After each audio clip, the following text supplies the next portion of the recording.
Hey, look at that, it's my ugly mug making an appearance on the channel here.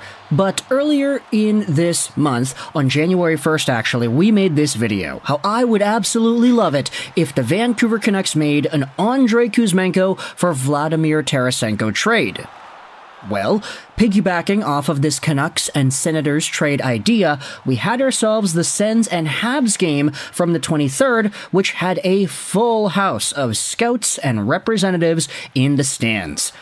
Anaheim, Arizona, 2 from Boston, Buffalo, Columbus, 3 from Dallas, Florida, Nashville, New Jersey, San Jose, 2 from the Lightning, 2 from the Leafs, 2 from the Jets, and then a scout each from Vancouver and from Vegas. This was a highly contested, highly showcaseable, I don't even know if that's a word, it's probably not, game.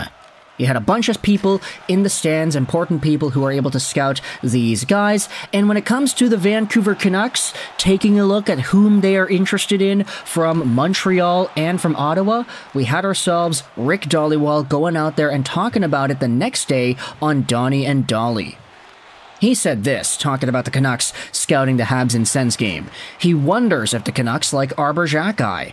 The other 2 guys they would be watching are Claude Giroux and Vladimir Tarasenko. Oh boy, things have gotten crazier, haven't they?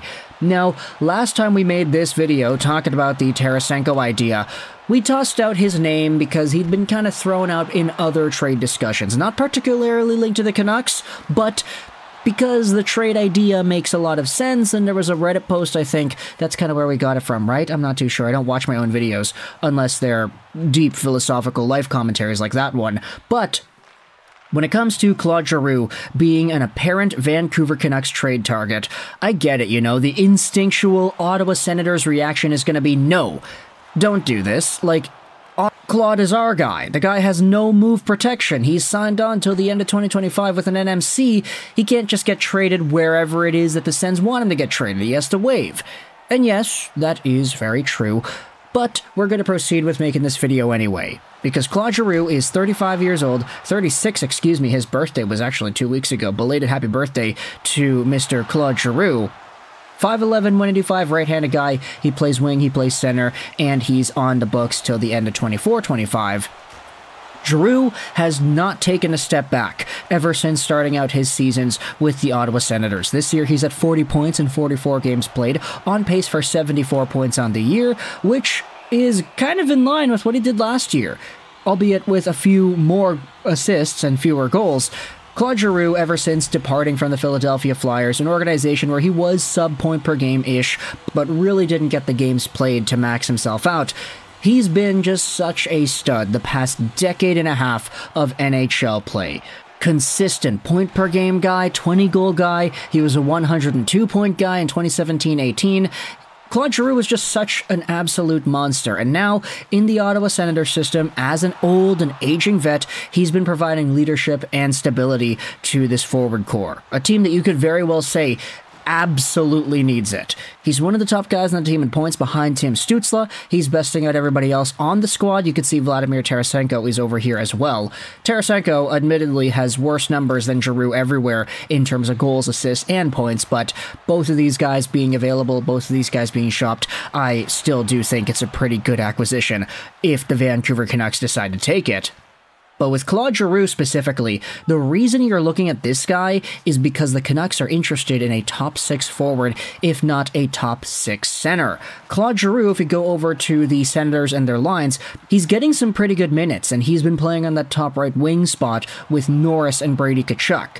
It's been a pretty good fit. We're recognizing that Norris coming back definitely gives a boost to this team, and Brady Tkachuk has been having a good season as he usually does. So for Claude Giroux being a part of this unit, definitely not a bad fit.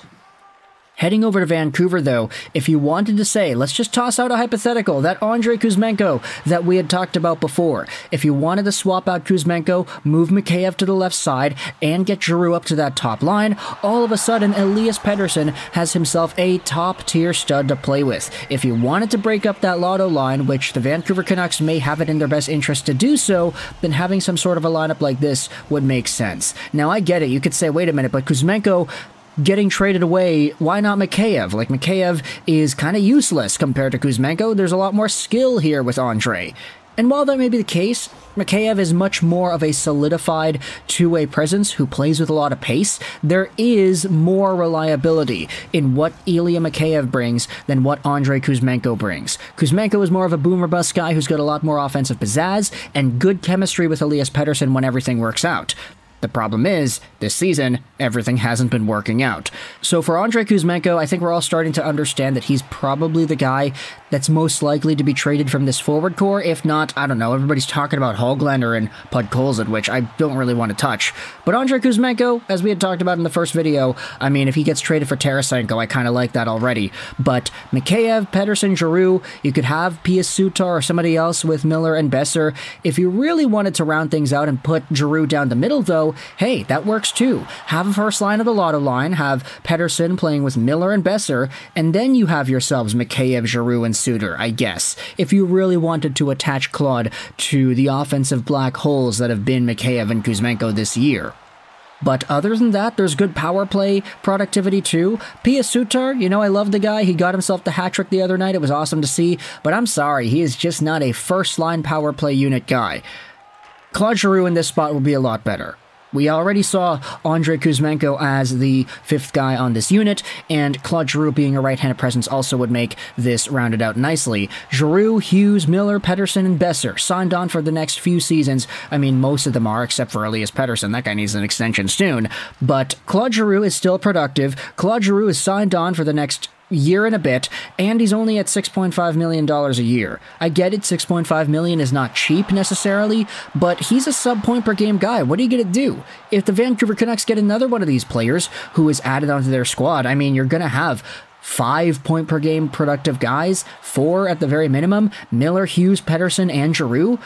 I mean, Brock Besser is kind of in there too, but he's been slumping as of late in terms of his goal production, so I guess you could say that's a little bit of a step back, but still, Claude Giroux is another one of these guys the Vancouver Canucks apparently have their eye on, and I'm very happy to see that. Tarasenko and Giroux, both older, aging guys who provide top 6 presences and leadership. They've both been a part of Stanley Cup finalist teams, although Claude Giroux, admittedly, when he did that, he was a lot younger. That was 14 years ago when they lost to the Blackhawks because of Patrick Kane's under-the-legs goal.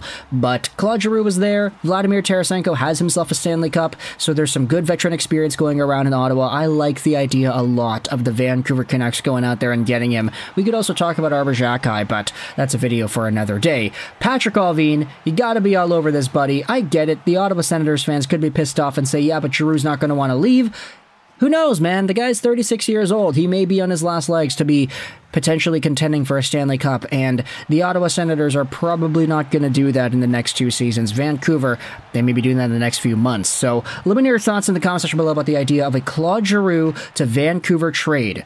Do you like this fit? Do you agree with my assessment of the lines as to where he could go into the lineup? And extra question here, if you're a Sens or a Canucks fan, what is the trade price? Ottawa fans, what do you want from Vancouver to get Claude Giroux off of your grubby paws? Vancouver, what's the most you'd be willing to give up? Everybody talks about Podkolzin and Höglander. Are there any extra names that you think would make sense in this conversation? And of course, let me know your thoughts as to whether or not this is actually going to happen. Do you think Claude Giroux gets moved? He's got his no-move clause for a reason. He's got all the power here, but does he get interested in finding a new home this season? There were a lot of scouts at that Montreal and Ottawa game, so a lot of teams potentially interested in any of these guys. I hope you enjoyed this video, and bye.